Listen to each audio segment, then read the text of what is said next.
Thanks for being here. Subscribe to Cheating Stories Best, so you don't miss new stories. This is our second part of the story. It will be much more interesting. This story will surprise you. Enjoy it!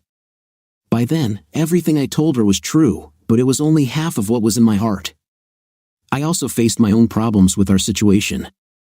There was anger in me that wasn't there before.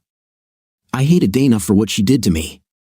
We were married for 10 damn years, and it was a lie the entire time.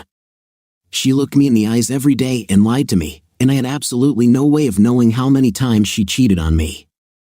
I was so angry I just couldn't control it, and this anger was not only directed at Dana. With the exception of my daughter and my mother-in-law, I simply didn't trust women. Of course, I could be polite in work situations. I could even carry on small conversations with Erica's teachers and her friends' mothers, but I just didn't trust them as far as I could throw them. I knew my feelings were unhealthy. I saw a counselor, and he told me that given what I had been through, my behavior was normal. I needed a healthy way to release my anger. I reached out to some guys I knew who had gone through divorces. They all told me that the anger would go away with time. I began to wonder how long it would take and what things they did to cope with their anger. I decided that maybe a support group of some sort might be a good idea. So I called a few of my divorced friends, asked each of these guys details about why they got divorced, and asked them to name another guy they knew who also got divorced.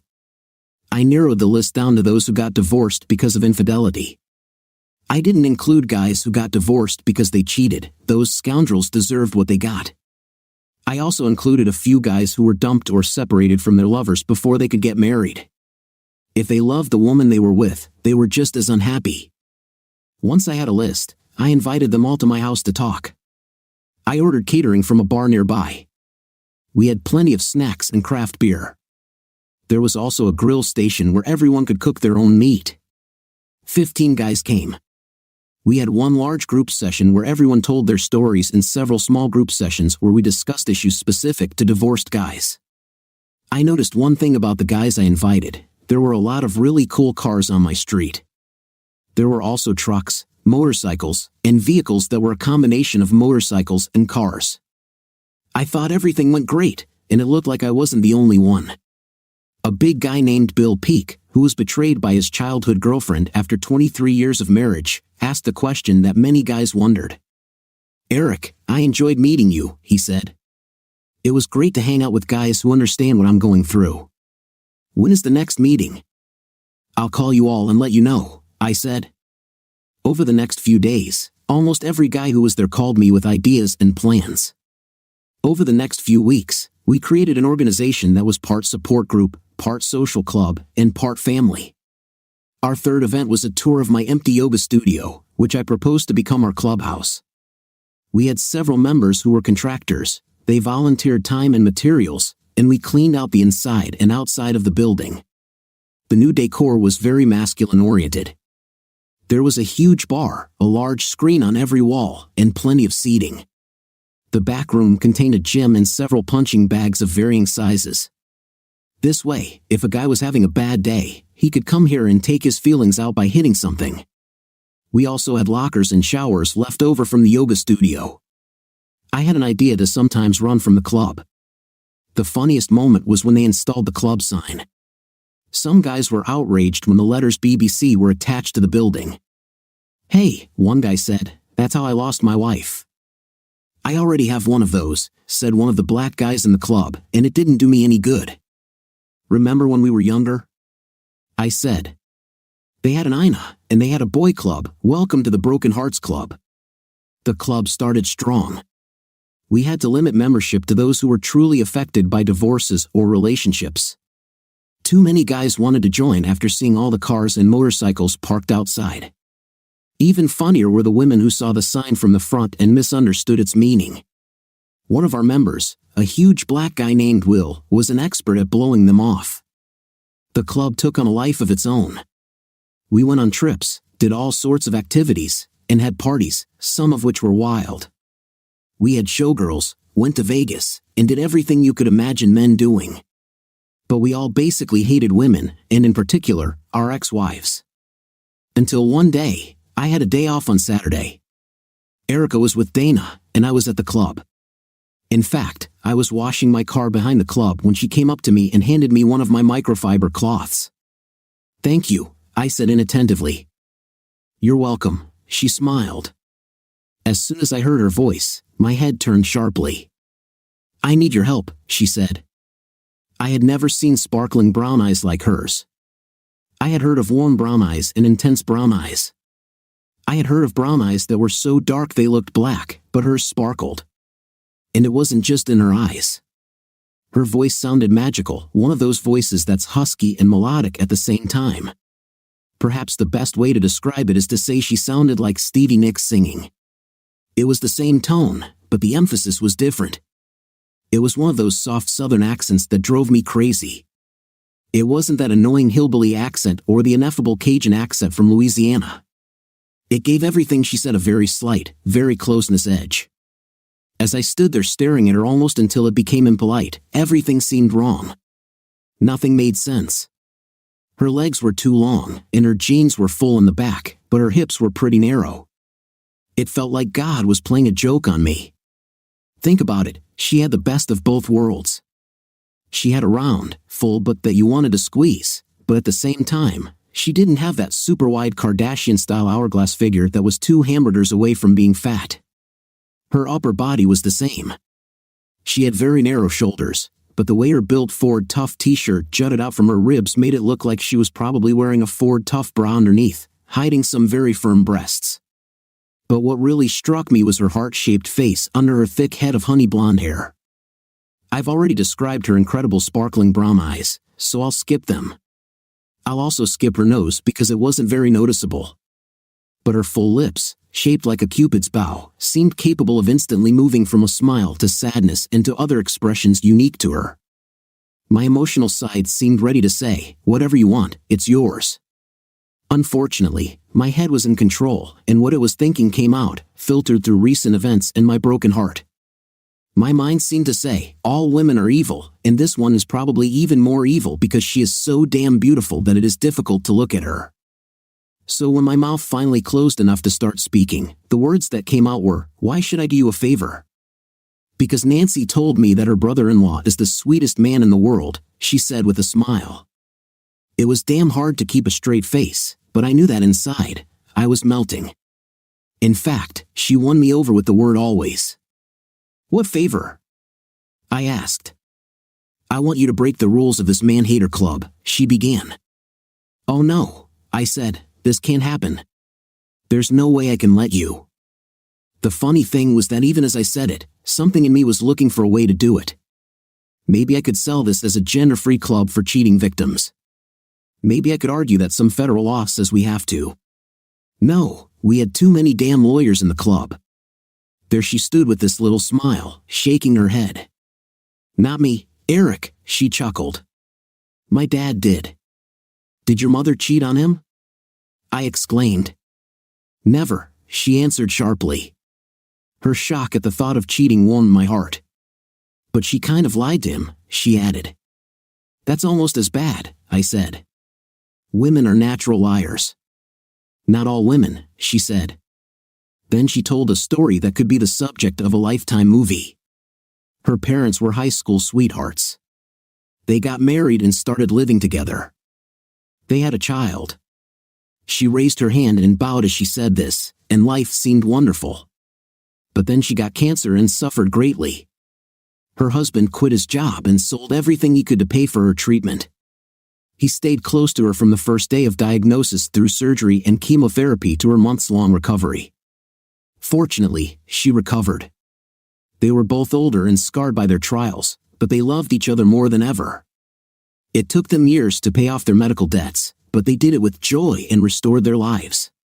Damn, they beat cancer. Nothing could stop them anymore. They rebuilt their savings, paid for their daughter's college education, and began planning for their retirement.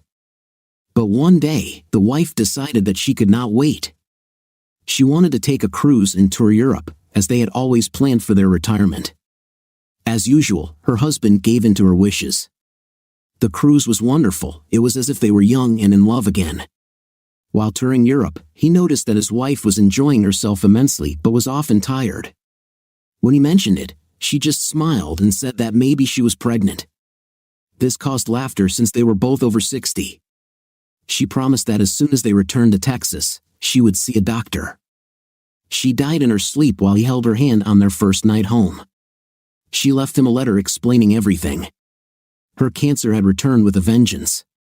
The doctor gave her only 6 months to live, maybe more if she immediately went to the hospital and began treatment. All he could do was try to prolong her life, but he could not save her. In the letter, she asked for forgiveness for not being open with him, but she wanted to die on her own terms. Her doctor respected her wishes and prescribed a variety of painkillers. She felt nothing but love for her husband and wanted him to continue living. She said that she would wait for him in his next life. "My dad is a big strong man," she said, but he cried for a week. Then he just started thinking. When he collected all his thoughts, he got angry. He decided that my mother had deceived him, and he hated her. I had to try to piece it together, but I think I need help. I need to get him out of the house and introduce him to other guys. I know his pain is not exactly the same as yours, but I think you would be right for each other. I agreed to meet him. A few days later, I went with Will and Barney. We talked to him and quickly fell in love with him.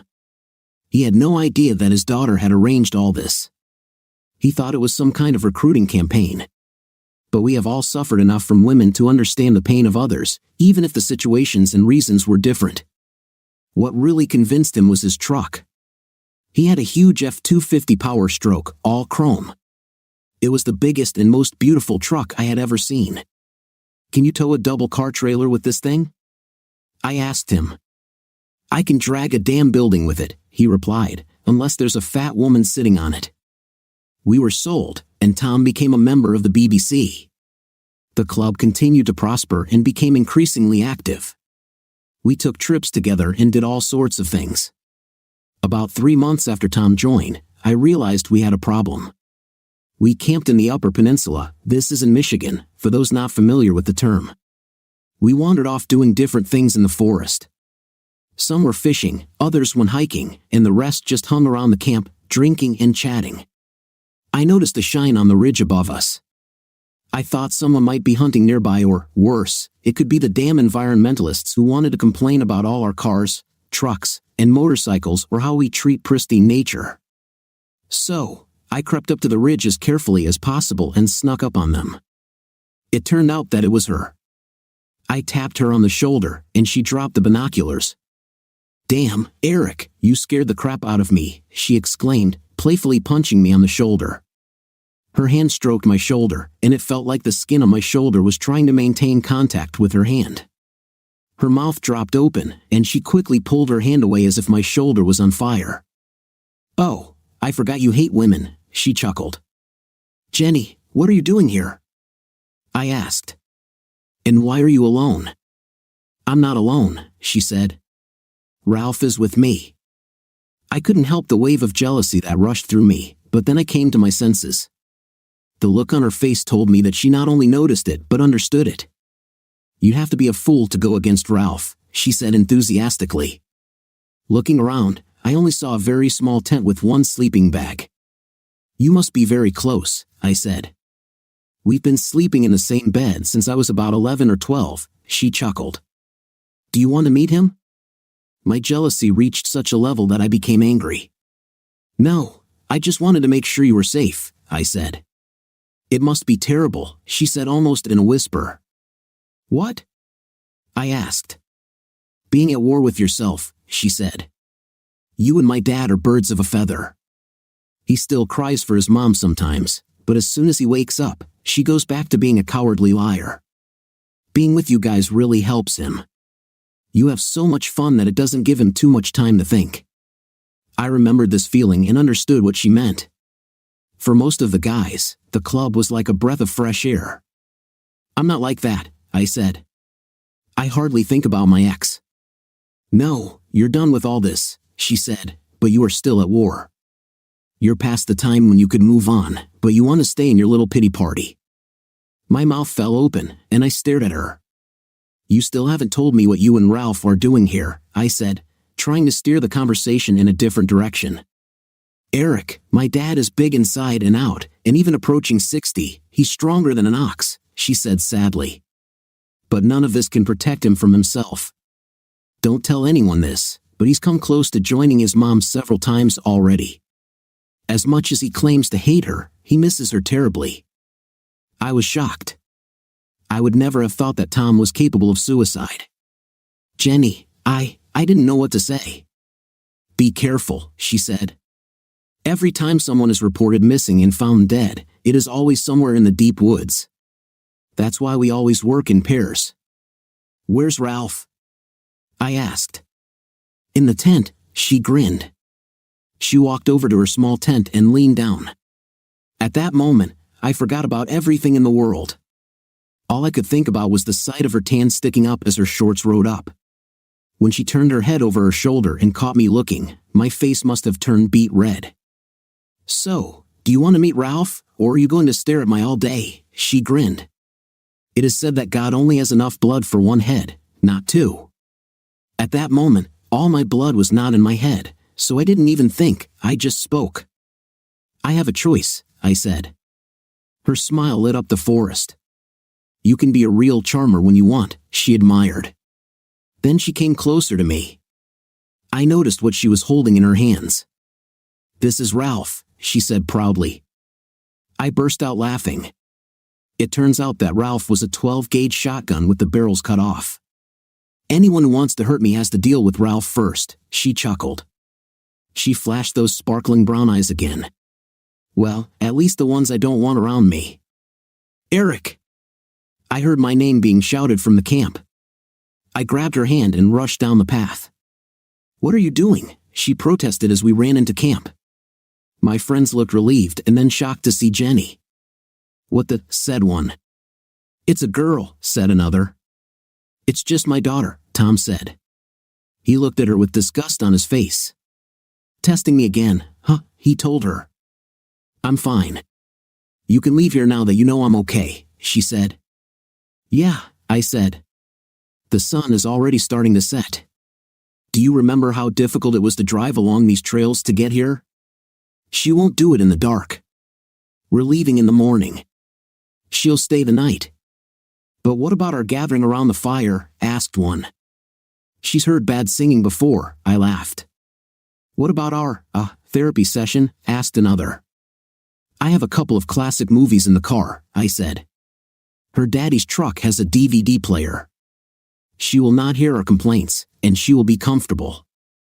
I was making a quill with Tom, Will said. The most logical place for her is to sleep with her father. She has her own tent up there on the ridge, I said. But I think she'll sleep in her dad's truck. I bought extra blankets. She and Ralph will be fine. Who the hell is Ralph? Was the question that ended the conversation as everyone went back to their business for the rest of the evening. Jenny tried to stay away. The guys mostly ignored her. She stuck close to me or her father, but mostly with me since he was upset by her presence. The next morning, I helped her pack her small tent and sleeping bag into her Ford Fusion. Well, that wasn't so bad, was it? She asked. What? I asked. Being around one of those mean women, she chuckled. She stood in front of me, leaning on her car. Nancy was right.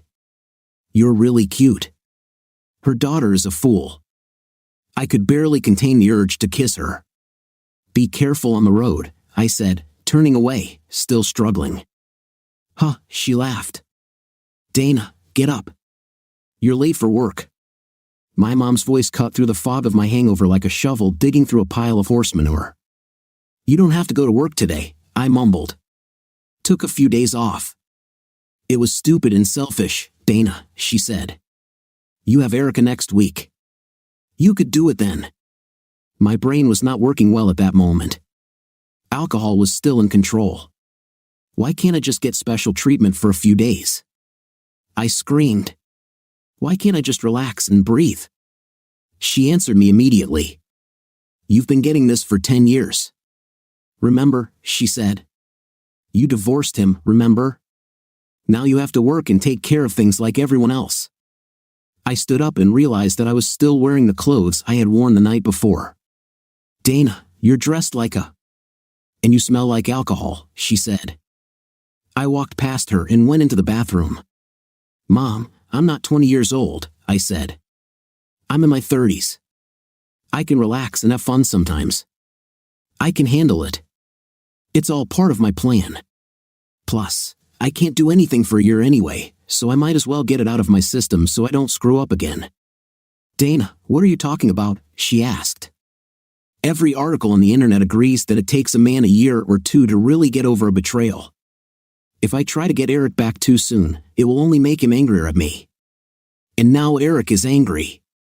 Did you know he's like the president of some woman-hating club?" "Yes, I knew," she said.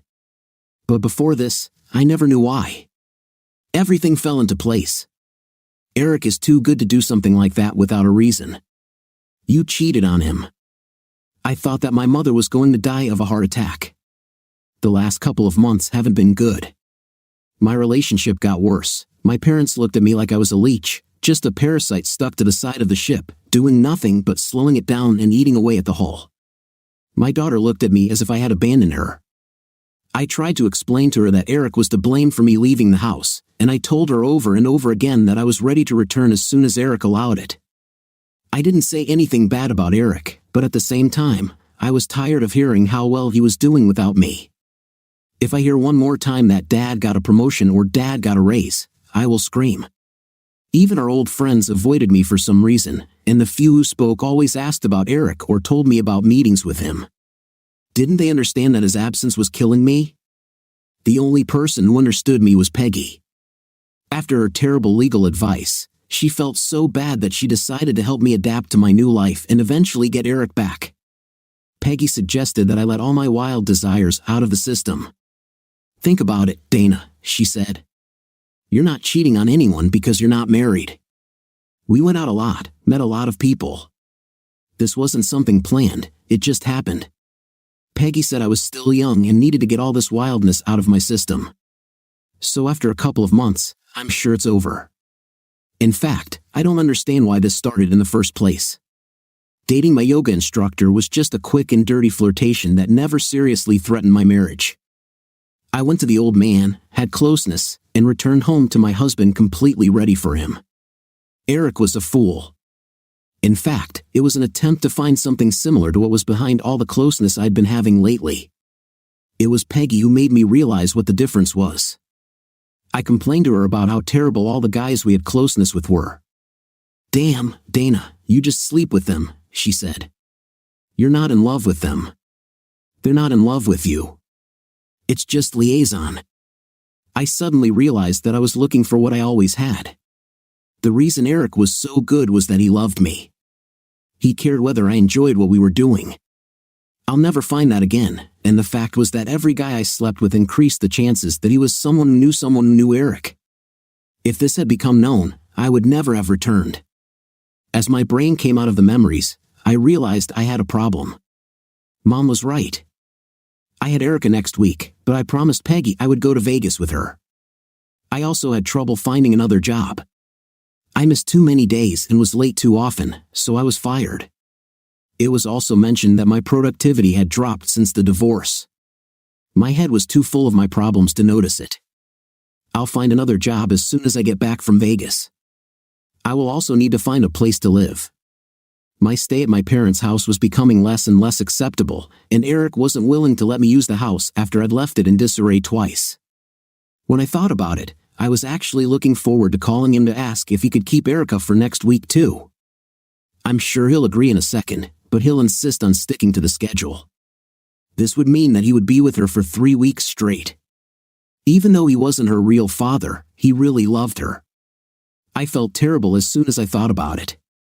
Eric loved Erica as much as he once loved me, and it was my fault that we weren't together. Eric loved Erica so much because I convinced him that she was his daughter. But in my defense, I really believed it was true. The girl is very similar to him. Before the school did that damn DNA test, I wasn't sure either.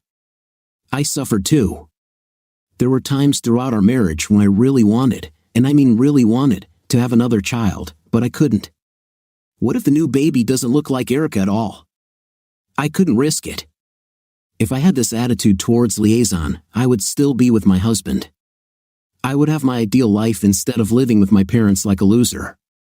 I took a deep breath and hoped. "Hello," he said. His voice made me feel better. "Eric, I need your help," I began. "Why ask me?" "We're not married anymore," he said. His tone was very lighthearted, almost as if he didn't love me anymore. "This is about Erica," I said. "You know, our daughter." His tone immediately became warmer. It was as if he was busy with something else, but now I had his full attention. "Eric, I have to leave town next week, so I was wondering if you could take care of her," I asked. "Crap," he said. "I was going on a cruise." "A cruise?" I hissed. I was furious. I literally had no money, and my ex was going on a cruise without me. "I have an idea," he said. "I'll call you back." I couldn't believe it. I got the impression that he was going to find someone to take his place on the cruise. It took him about 20 minutes to call me back. "I arranged everything," he said. "Have a nice trip." The more I thought about it, the more I regretted not going on the cruise with him. But he never offered. He knew a cruise was on my bucket list. I was about to say something, but he had already hung up. I called him back. "What, Dana?" he asked. "I just wanted to thank you and tell you I'm sorry you'll miss your cruise," I said. "Erica has a wonderful dad." "I'm taking her on a cruise," he said. I called her teacher. "She can miss 5 days of school and she'll have fun. Bye, Dana." So the telephone conversation ended, and I was left even more unhappy. I called Peggy to tell her I could go to Vegas with her. "What's going on in Vegas?" she exclaimed. "He comes home for you and ruins your life." "I finished for her," I said. "You were the girl who was worried that her ex-husband might recognize some of the guys she slept with. So now you'll have guys from a completely different state. Plus, he's your ex-husband," emphasis on the word ex, she said. "But I don't want him to be an ex," I said. "And you know he's going on a cruise. I can't even rent an apartment, and he's going on a cruise without me." "So you're leaving the baby with your parents?" she asked. "No," I sobbed. "He's taking her on a cruise. He didn't plan it, but somehow he arranged it at the last minute. So let's just go to Vegas and have fun," she said. "This will be a lot more fun than just sitting here and being sad because your ex is going on a cruise." "But how are we going to pay for all this?" I asked. "I have a rich friend who throws parties all the time," she said. "It keeps his out-of-town clients happy but keeps them away from the casino so they can focus on business.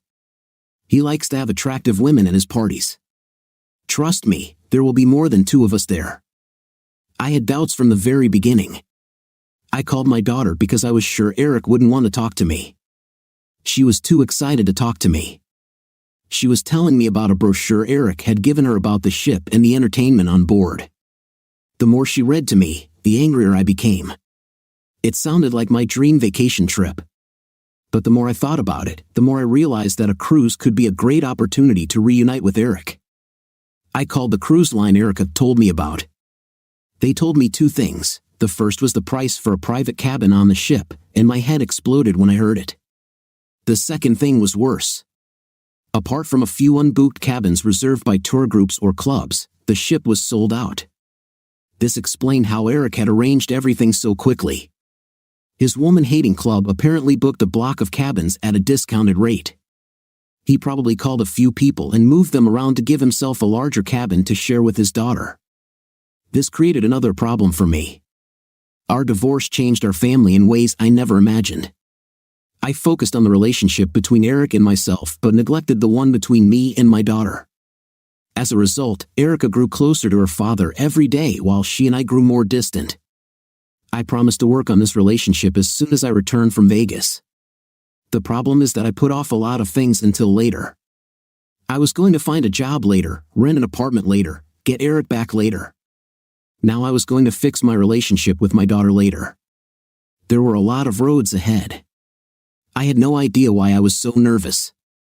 I explained everything to the guys, and there were no problems. All 40 current club members were on the ship. I was not the only member who brought a guest. There were several of us who brought a guest to share a cabin. I wasn't even the only member who brought 2 guests. We had a couple of guys who brought a brother or 2.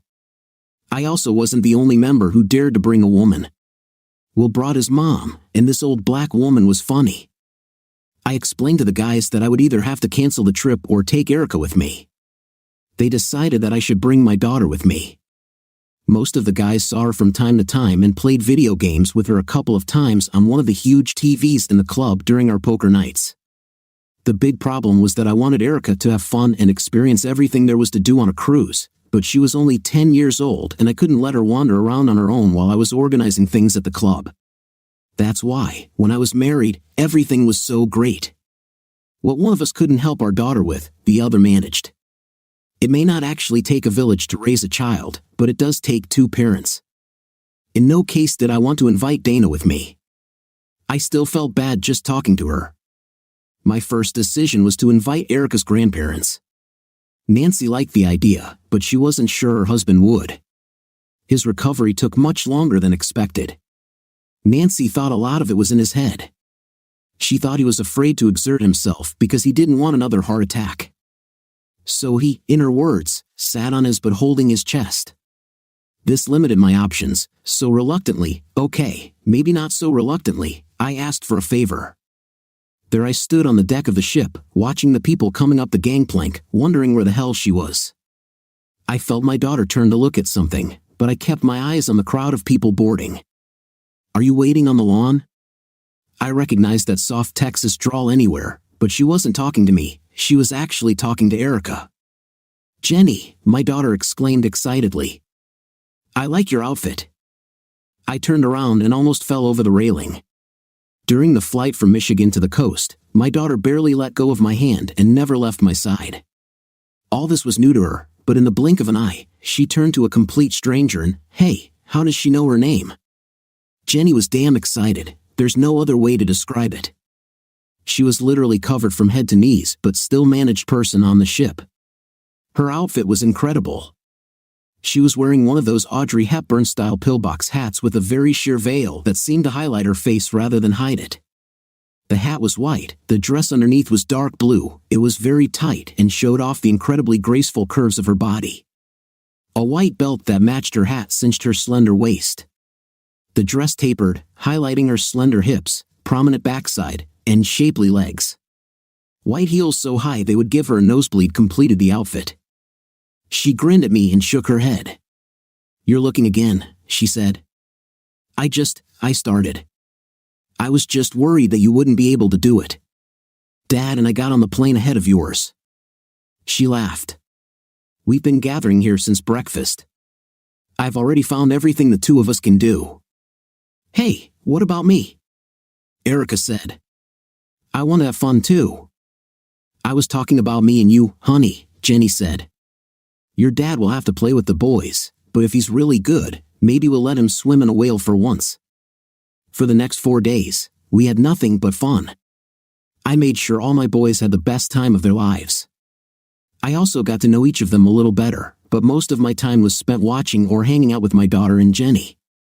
The 3 of us found something that felt natural, even though I seemed to be on the losing end of every game or comparison. 2 days before we were due to disembark, my train of thought went completely off the rails into unknown and unexpected territory. Erica and Jenny were going to one of the pools on board the ship. Erica tried to teach Jenny to swim better. Jenny swore that in exchange, she would teach Erica how to ride a horse when we got home. I got to judge our club's first annual diving, water tricks, and belly flop competitions. The problem was that after the first dive, the 8 competitors decided to call it a tie and instead moved on to the first annual beer drinking competition. That afternoon, not needing a judge, I went to the pool to watch my daughter teach a grown woman how to swim. I settled into a lounge chair next to a guy I'd seen enough times on the ship to strike up a conversation with. He was there with another group and seemed friendly. He was one of those chubby party animals who thought that because people thought he was funny, he must be God's gift to women. "Man, this girl just needs to stop teasing me. Bring that sizable body over here and get what she needs," he said. I just looked at him. "Who asked?" I said, pointing to one of his friends sitting on the other side of him. Right there, he said, indicating a little girl with long brown hair. You can tell she's hiding her outrageous body under that swimsuit. She wants me. She keeps bending over and sticking her tits right in front of me. I sat down and looked at him seriously. If you guys weren't here, she'd probably already be sucking my. Before my brain could process what I was doing, I stood up, threw my fist back, and was about to throw the hardest punch I could. My anger was off the charts. Fortunately, the blow never reached its target. A giant fist held my hand. I turned around and saw Tom. Aha, I see that I arrived just in time, he said. And this has nothing to do with what I wanted to talk about. What's happened? Said the plump comedian. Do you know her or something? I thought you guys were from that club, you know, the guys who hate women. Apparently, it was not his day.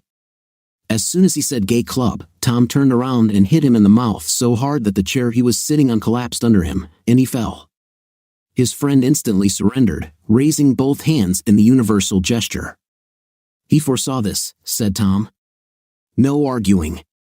His friend said quickly, in less than a minute, there were already people around us. 2 crew members came over to see what was happening. His chair just collapsed spontaneously, I lied, although he was a little drunk. Don't worry, Commodore, you and the Admiral return to work. We'll take care of him. The crew members shrugged and left. As soon as the guy regained consciousness, he asked confusedly, what happened? All I said was that they were in a gay club, the plump man said. Nobody cares about things like that, Will said. Except it's not a gay club, Will said. Some people may find this offensive. Oops, I think someone did, I said. I'll buy you a beer and explain. Are you okay? Jenny asked, examining my face for signs of pain or injury. I almost hit the guy, I said. I'm the one who hit him, Tom said. He didn't let me hit him. It's okay, Eric, she said. You can hit the next one. Damn, Tom said. Why did you almost hit him? The guy was looking at you, Tom said. I thought it was your job. She winked at me. Jenny, honey, go get ready for dinner, Tom said. Eric and I need to discuss club business. We sat down under an umbrella to talk. Eric, you're a good guy, so I'll be honest with you, he said. I immediately felt uneasy. I love being part of this club, he continued. So we need to discuss its future. I immediately stood up, confused. What happens if you, leave, he asked. Or maybe just move on. Why should I do this? I asked. Eric, we sat at the same table for dinner last night, he said. What did Jenny eat? She had spaghetti with that weird sauce and shrimp, I said. What did I eat? He asked. I thought about it. See my point? He asked. Not really, I said. Jenny never wears anything but jeans and t-shirts. As soon as she found out about the cruise, she started buying clothes like they were going out of style, he said. Okay, I said, still not understanding. I'm a big, strong guy, he said, but I'm smart enough not to get in the way of 2 freight trains about to collide. You know, some things just can't be stopped. He took a long sip of his beer and started talking, but all I saw was Jenny walking up to me and my daughter. Dad, we're tired of eating out, Eric announced. We want to grab something from the buffet and sit on the deck. Okay, I said. I noticed that my daughter was starting to speak with an accent. She began dropping the G at the end of words and stretching out syllables. What were you and my dad talking about? Jenny asked. Are these secret things that only the highest members of the Water Buffalo Lodge can know? I don't know, I said. We talked about what you and he had for dinner. We talked about the club and how you wear jeans and buy a lot of clothes, and then we talked about trains. I need a favor, she smiled. I just nodded. Would you like to ask what it is? She winked. This is important, she said. Okay, I shrugged. What do I need to do? Get dressed and take me dancing, she said. Okay, I said. Erica will probably be asleep before dinner is over. All this swimming has tired her. Ella will be keeping an eye on her. Okay, she said. Her smile lit up everything around her. I'd never seen anything like it. I asked Tom and Willie to take care of me during the evening shenanigans. Both seemed proud to take on the responsibility. Where will you be? Tom asked. I swallowed. His gaze was persistent. I'm going dancing, I said. Damn trains, he muttered. They can't be stopped. Gee, Willie said, looking as puzzled as I was. 10 minutes later, I was in the shower and changing into a tuxedo. I looked in the mirror and adjusted my tie, then changed my shirt. I chose the black suit for a reason. I had several blue suits, but black somehow felt right. I wore a black shirt and a bright yellow tie for contrast, then swapped the yellow tie for a red bow tie. I felt like James Bond. I needed a vodka martini, shaken, not stirred. I was pretty proud of myself. I knew I looked good. I knocked on Jenny's door, and she opened it before the second knock. She's trying to resist sleep, she whispered. Where are we going? Asked my daughter, barely holding back sleep. I love you, Daddy, she purred as she lay down on the couch. I carried her back to bed. When I turned around, Jenny was looking at me, and all the blood left my head, rushing down. She was stunning. Her little black dress left little to the imagination, but it was her beautiful face that I couldn't take my eyes off. When she smiled at me, I just heard a buzzing in my ears. We didn't dance so much as stand in the center of the dance floor, hugging each other. Sure, we rocked back and forth, but it really was one long continuous hug. One day between songs, I got us drinks. I grabbed a glass of chilled white wine for Jenny and a vodka martini for myself, shaken, not stirred. For someone who hates women, you actually feel good about yourself, she said. I feel so warm and safe, I said. In the middle of her sentence, I rushed out of the ballroom and leaned over the side of the ship. Looking at Jenny, I saw a combination of fear, worry, and laughter on her face. What's wrong? She asked. My drink, I spat. It's horrible. She took a sip and started spitting the taste out of her mouth as well. It tastes like medicine, she said. What is this? Vodka martini, shaken, not stirred, I said proudly. Why did you order this? She asked. I frowned. Eric, you can tell me everything, she said. I ordered this because, I muttered. She smiled at me as if encouraging me to continue. Jenny, being with you makes me do stupid things, I said. I felt like James Bond dressing up for you, so I ordered a James Bond drink. And I'm not a big Travis Tritt fan, but you make me feel 10 feet taller and bulletproof. She put her small hand on my mouth. It would work, she gasped. What? I blurted out. I felt like I was going to lose consciousness. I felt like I was drunk even though I had only had a sip of that terrible James Bond drink. If you were trying to get in my pants, it would work, she said. We better get back to dancing before I become less of a lady. I took her hand, and we went back to the big, shiny dance floor. There were probably 1,000 lights illuminating the room from 100 different directions, but none of them compared to the brightness of those two brown eyes that looked into mine. If we hadn't danced before, it would have been even worse now. Our legs didn't even move, we just stood in one place, hugging each other tightly. Eric, I can't breathe, she said. I tried to loosen the hug, but she hugged me tighter. That's not the point, she said. We went out onto the deck under the moonlight. It seemed like there were only the two of us left in the world, only she and I mattered under this huge moon. We were powerless, carried away by a current that was both unstoppable and inevitable. It was like the Borg. I heard a voice in the back of my head that was louder than the noise in my ears. It said, Jean-Luc, resistance is futile. Something happened when I caught Dana with her guru and found out what kind of woman she really was. I described it as like going into cardiac arrest. I said I felt empty. I think the word I used was emptiness. Jenny, I muttered. Oh, I know. Stupid, she exclaimed. Just shut up and kiss me again. In my mind, I thought this was the perfect moment.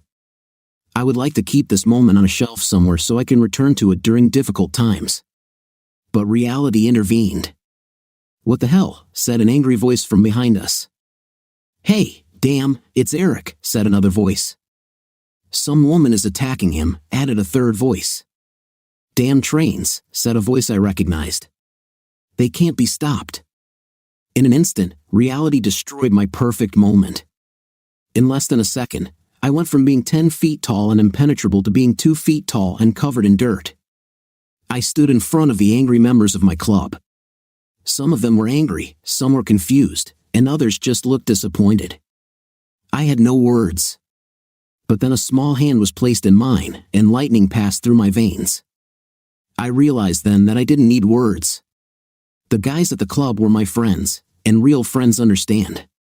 True friends will be happy for me, so I resisted the urge to apologize.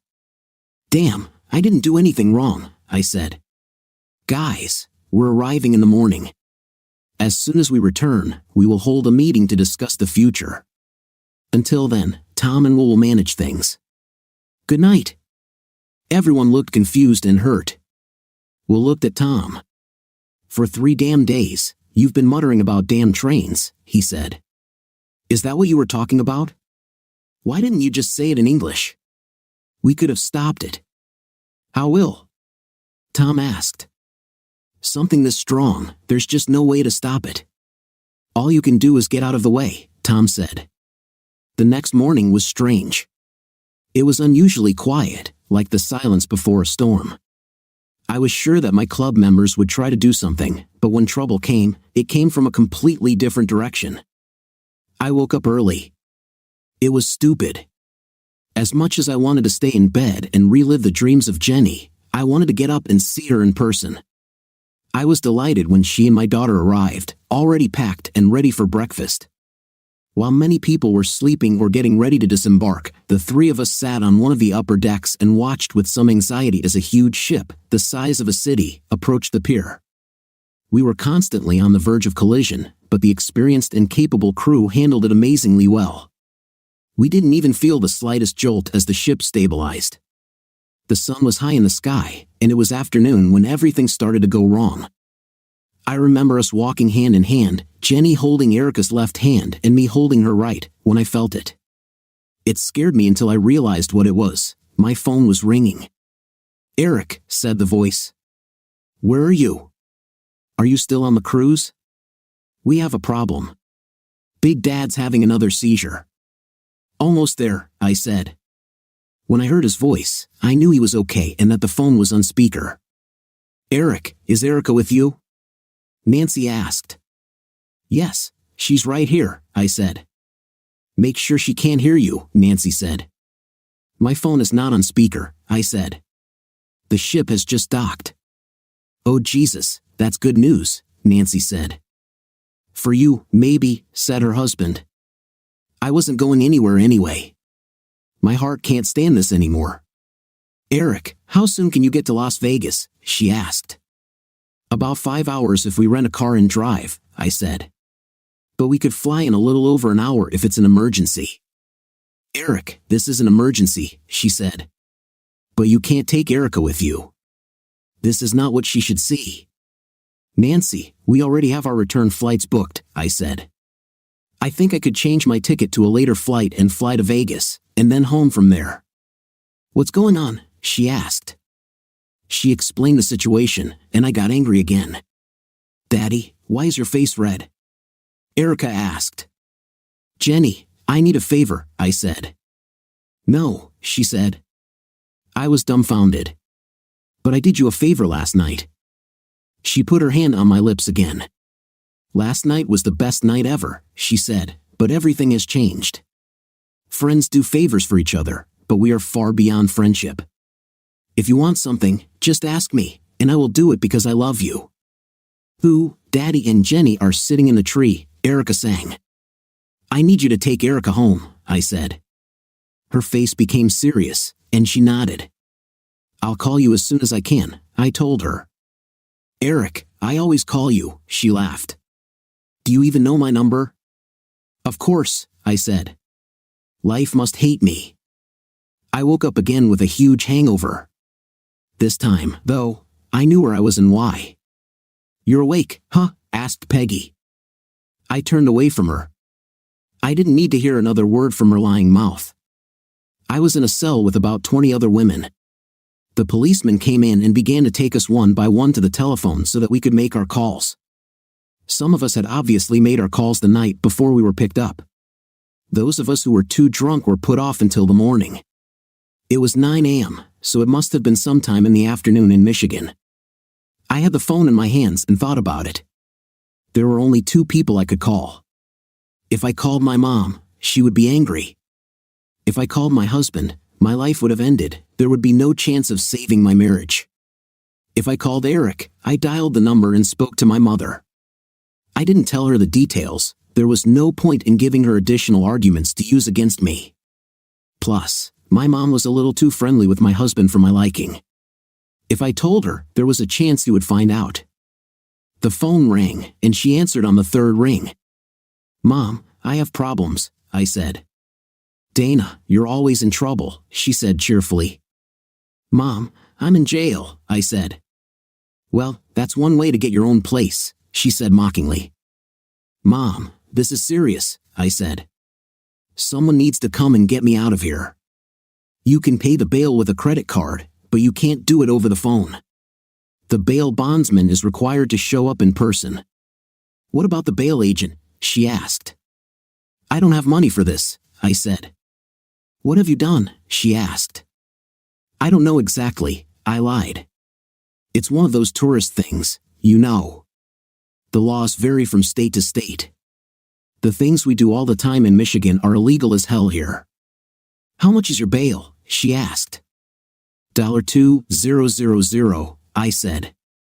"Oh, so you only need $200 to get out, right?" she asked. "No, Mom," I said.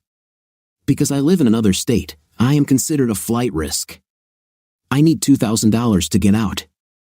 "Where are you exactly?" she asked. I gave her the information. "Let me make a couple of calls and arrange a few things," she said. "This may take a while." You're not going anywhere anyway." Then she hung up. When I returned to the cell, Peggy was waiting for me. "Can you get me out too?" she asked. "Why the hell should I even think about this?" I asked. "Because I'm your best friend," she smiled. "Peggy, you set me up," I said. "I wouldn't be here at all if it weren't for you." "Dana, all I was trying to do was make you have fun," she said. I couldn't figure out which of us was dumber, her for saying it, or me for taking her terrible advice during my divorce. But the truth is that the situation I found myself in was my own fault. The blame for all this, the reason my life became hell, was because of my own belief that I was superior to everything. For some reason, I just never believed that the rules applied to me. I went wild. Many girls do this, and a lot of guys too. For the first time in my life, I was completely responsible for what I did. I was nice, and I took the pills. What could go wrong? Everything was fun until I got pregnant. Then the guys ran away like cockroaches when they turned on the lights. They were all man enough to climb into bed with me, but once things got serious, only Eric remained, and he stood next to me. Perhaps he was a little naive, or hell, maybe just stupid. I think he was both. He also had a little crush on me. The right thing to do would be to be honest with him. I had to tell him I cheated on him and I wasn't sure whose baby it was. A DNA test during pregnancy or immediately after could have saved us a lot of pain. Who knows, if he loved me as much as he claimed, perhaps he would have stayed with me anyway. But he never asked for such a test, he just accepted everything as it was and loved us for who we were. This only encouraged me. I probably thought that if I could get away with it that time, I could arrange anything. Eric was not the man of my dreams. I dreamed of big, strong, muscle-covered men who would sweep me off my feet, but he grew in my eyes over the years. We developed good chemistry over time. I was very good at being an obedient wife and rewarded myself for good behavior with casual relationships with other men. I thought I was settled with Eric, and then one day I realized that he wasn't so bad after all and that it could have been much worse. We had the perfect family until Erica went to school and they did that damn DNA test. Luckily, I never told Eric about the test. It was a spontaneous decision.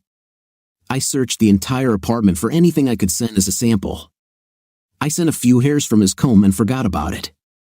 When the results came back, it took me a while to understand what they meant. I sat looking at the paper and realized the danger it posed to my family. I shredded the paper and then the shredded parts. I emptied the grinder and burned everything to ash, then washed all the ashes down the drain with a garden hose. Over the next few years, Eric and I, well, mostly I, fell in love. He was already there. We developed a playfulness in our relationship that many other couples didn't have. And then I ruined everything by sleeping with a 50-year-old yoga teacher. Peggy's stupidity only kept the fire going, but it didn't ignite it. I was so immersed in my thoughts during these few hours that I didn't even notice how quickly time was flying. I had to be called 3 times and Peggy had to shake me for me to understand that I was being called. "Your bail has been arranged," said the policeman at the door. "Come with me. We have some paperwork you need to sign. You can go back to Michigan, but if you don't show up for your hearing in 60 days, your bail will be revoked and a warrant will be issued for your arrest." The smile on my face was huge. My mother still helped me out.